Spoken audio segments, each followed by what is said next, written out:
You ask Tiger to solve. This deals with linear equations with one unknown. The final result is x equals 2.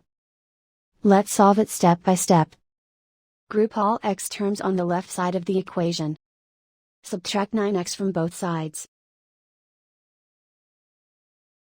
Group like terms. Simplify the arithmetic.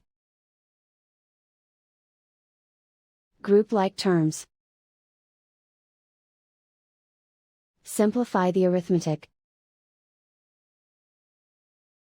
Group all constants on the right side of the equation.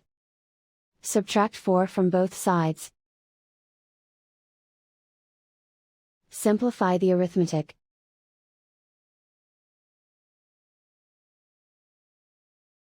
Isolate the x. Divide both sides by -6. Cancel out the negatives. Simplify the fraction. Cancel out the negatives. Find the greatest common factor of the numerator and denominator. Factor out and cancel the greatest common factor.